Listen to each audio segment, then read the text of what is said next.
Hey budget gardeners, Vita Loca here. Join me today as I show you my process for dividing the Zagreb Coreopsis. So let's go.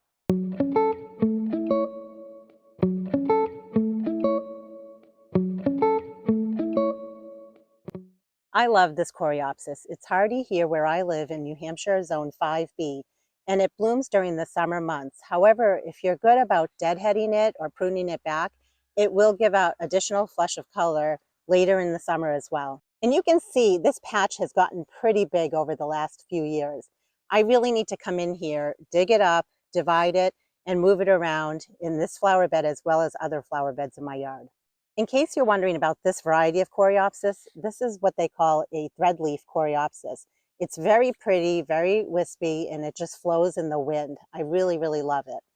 I'm going to be coming in with hedge clippers, and I'm just going to be shearing this way back because it does need to be cut back anyway because all of these blooms have gone by.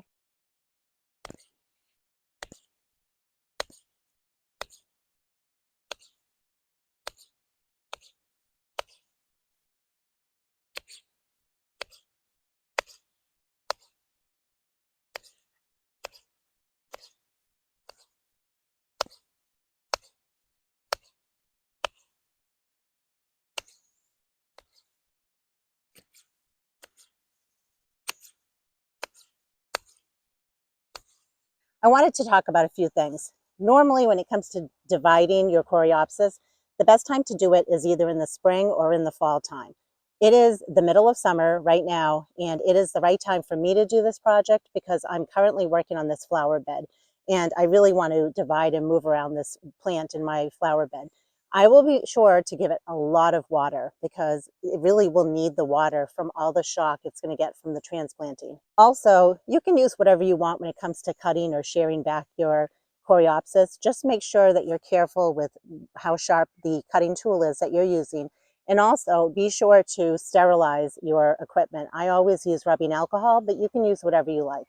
I'm just going to use a large shovel, and when it comes to digging, I want to make sure I'm digging at least 1 to 2 inches away from the base of the plant.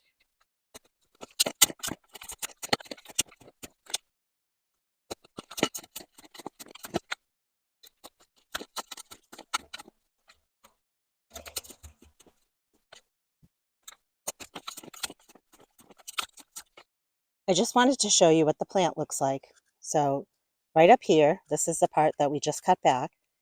And right down here, notice that it's creating new shoots at the bottom, and there are also some roots down there. So if you wanted to, you could come in right here and cut that, and you would have one piece of a plant right there. And that's true all the way throughout the bottom of this plant, is you could come in and individually cut off pieces if you wanted to, as long as each piece has some root to it and some part of growth at the top, then that is fine. So really it's up to you on how many pieces you want for each section of your Coreopsis. Now, could you come in here and take a shovel and just cut right through it? Absolutely. But because I am redoing this flower bed, it's better for me to dig up this whole entire thing and then come in and basically cut off small sections as I need them. So that's what I'm going to be showing you today, is how I just cut off a small section as needed. So again, if I just took this one piece here and I came in and cut that, I would have one plant. And if I wanted to have 3 or 4 plants in a section, I could do that same process, which is really nice if you just want small little sections, because this plant grows very quickly. You could use a tool like this, and this is a hand pruning saw. I love to use it when I divide perennials. So I'm just going to press this button here, and that opens it up. Just need to be careful because, again, it is sharp.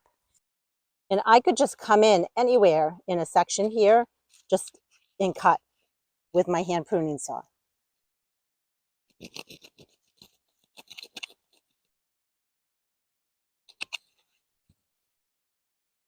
And then just tug.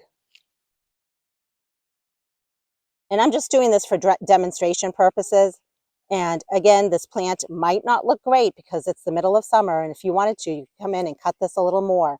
The key is to make sure that the roots are under the soil when you plant this, as well as any of these chartreuse green or lime colored pieces. You want to make sure that those are under soil level as well. So just for the matter of being tidier and cleaner, I could just come in here and cut this back. Because Coreopsis has such a shallow root, it was very easy to dig this up. I took my shovel and I just scooped it and kept scooping it or moving it along the base of this plant.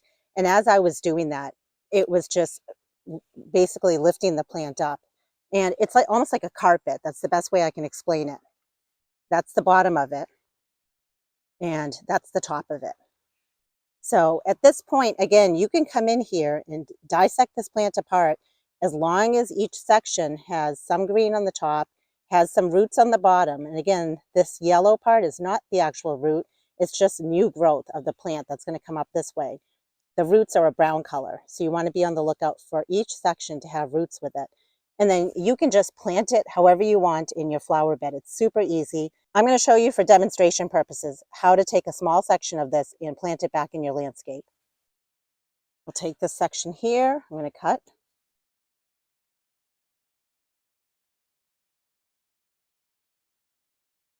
There's a section right there with a little bit of root. This section here looks good.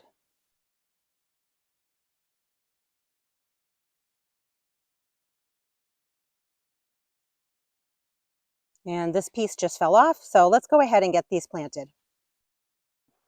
Right there is the section where we just dug up all that Coreopsis. So for demonstration purposes, I'm just going to show you how to transplant Coreopsis. I'm going to dig a hole. The soil is very dry. I would normally recommend put some water in the hole before you're going to plant anything, including your Coreopsis. And in terms of depth, it needs to be just as deep as the plant was before you dug it out. So I like to look at this plant. It's green right here and it starts to turn brown there. So the soil level should be at least here downwards. That's as deep as this plant will go. So I'm just going to place them in there.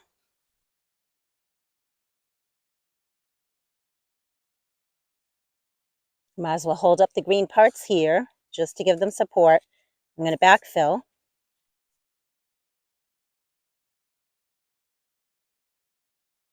And that's it. The only other thing I would do at this point is give this plant a good drink of water, and I would make sure I keep giving it water pretty much every single day if there's no rain.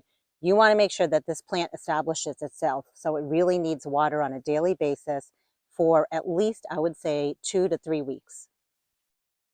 I really hope you enjoyed this short maintenance video for Coreopsis, how to prune it back during the middle of summer, as well as how to dig up, divide, and transplant the plant, because it grows so fast, you might as well dig it up and move it around your yard because it really is such a beautiful plant in the landscape. If you have any questions or comments, please drop them down in the comment section below. And until the next video, make it a great day with gardening.